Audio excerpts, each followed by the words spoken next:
Hey everybody, Chris here with the Genung Real Estate Baking Squad. I just made that up this morning. We got Christina and Scott. Premise of this video is a baking competition. We're gonna get really stressed out. We're gonna get heated in the kitchen. And Jessica thinks this is silly, so that's why Jessica's not here. She'll be here next week. Just 2 hours is stressing me out. I'm feeling the holiday baking championship. Hey everybody, how's it going? This is Scott with Active Realty and the Genung team. I'm here with Chris Genung behind the camera and Christina Coronado up here at the desk. We are going to be baking some pies today. It's a little competition. Chris brought some cookies, pre-made. And we're going to be making some homemade pies to see if our pies are going to beat the flavor of his cookies and his julienne pies that he brought. So, without further ado, let's get started. So what are you making today? So I decided that in addition to fruit pies, pumpkin pies, berry pies that you get at Thanksgiving, that I would add to the cream pie category. So I decided chocolate or coconut. I couldn't make up my mind, so I'm doing a hybrid chocolate, coconut, cream pie. Excited to pull this one off. I do love chocolate and coconut. I'm doing a traditional apple pie, but I'm using a recipe that I've never tried before. That is from Scott. So we'll see how it goes. Yeah, hopefully by the end of this, we're gonna have some great pies to show you guys. Yes. Here's what I'm making. I felt a little left out this week, so I wanted to jump on the bandwagon and make something too. So when I was scouting this location, this TKS commercial kitchen that we're shooting in, this great lady, Catherine, was making some ginger snap cookies. So I bought some of the dough. It's pre-made. I'm cheating a little bit, but that's what we're gonna show today. Pre-made or homemade? Which one's gonna taste better? And on the pre-made part, we also have the julienne pies that Scott mentioned. Julienne's a small mountain town. It's got pies. They're known for their pies, so it's a fun little drive. It's got an old town, and now they sell them in the grocery stores here around town. Yes. Barron's. They're actually all over. They used to be like $15, and just yesterday I paid $22 for that, and then now there's another mountain similar type competitor to that. That one was $20, so we're $42 deep in pies today. Yeah, well he is. We're making homemade pies, and we'll see which one tastes better. Yeah. Nice cut.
These guys are working super hard, fast and furious. I just wanted to jump in with my cheat segment.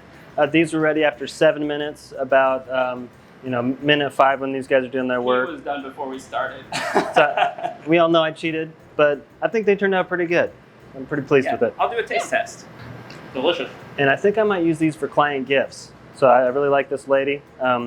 We'll do those for some client gifts. I think that'll be cool. So let us know if you think this is a good idea, the Genung Real Estate Baking Squad. Is this a silly idea? Jessica thinks it's silly, but if you like them, we'll do some more. Just give me a little bit of encouragement. We'll keep doing these.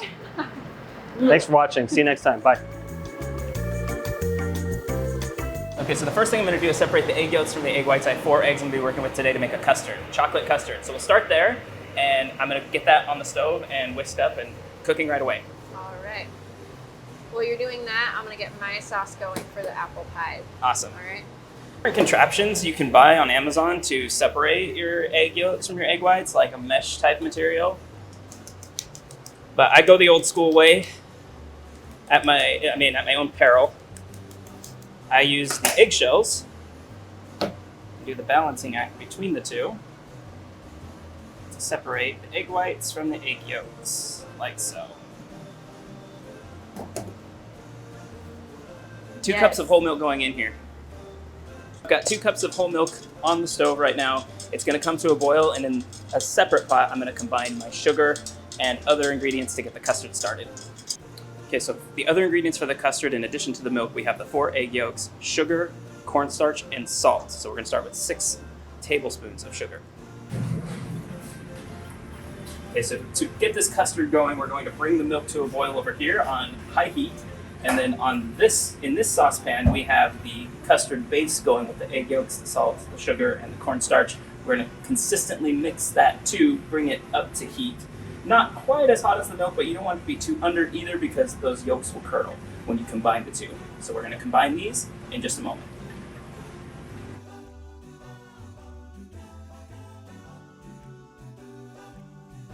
Okay, now we're gonna add 3 tablespoons of cornstarch to our custard mix. So on my apple pie, got all of my apple slices by hand. Yeah, I don't know the awesome. best way to do it, so last time I did it in chunks. I think I might like the chunky pieces better, but we'll Yeah, go with slices this or one. chunks, both are great. As long as they're coated in a lot of cinnamon. Yes. So I threw some cinnamon in the pot, but I'm also going to add a little bit more into just the apples, just to make sure that they're all coated. And you never have too much flavor. Right. 4th teaspoon of salt going into the custard. I have a pie crust. It is a shortbread pie crust, which I'm excited to try. Again, never tried it. I always like trying new things without testing them first. But it's pretty easy. It's just flour, powdered sugar, and a lot of butter. So we've got this chilled and ready to go. I made that earlier.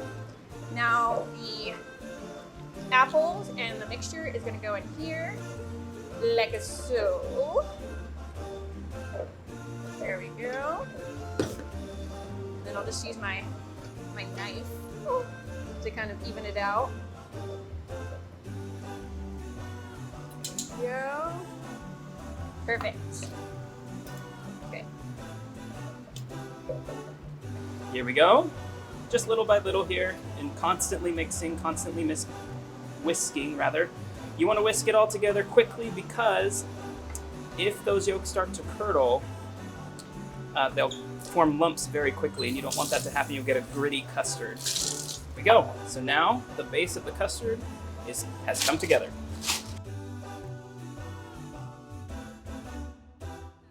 Regular.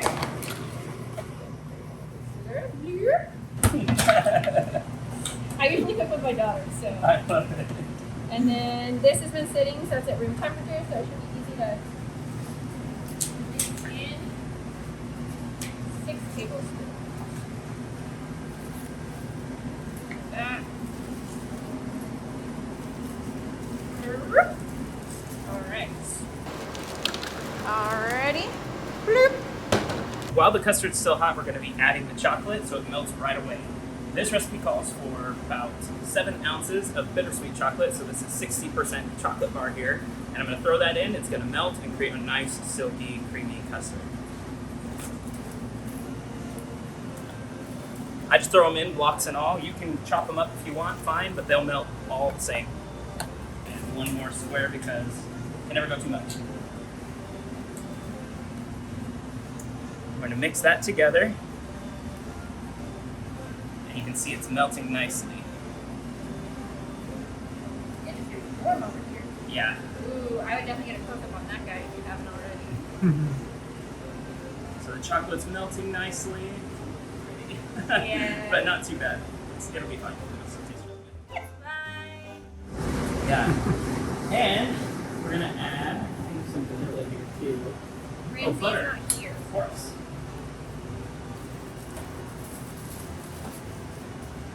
Okay, the next step for the custard is pouring it into this Pyrex here. I'm going to put it in and then lay a piece of cling wrap over the top, so saran wrap, plastic wrap, stuck to the top. That prevents it from getting a film on the top layer when it is cooling.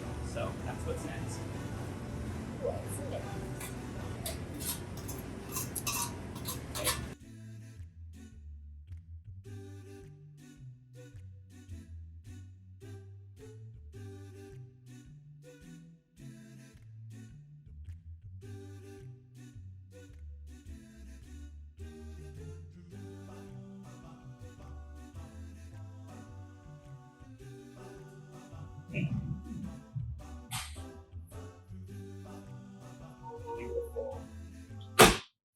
Okay, we're good We're on good. time. We have plenty of time. We have tons of time. Yeah.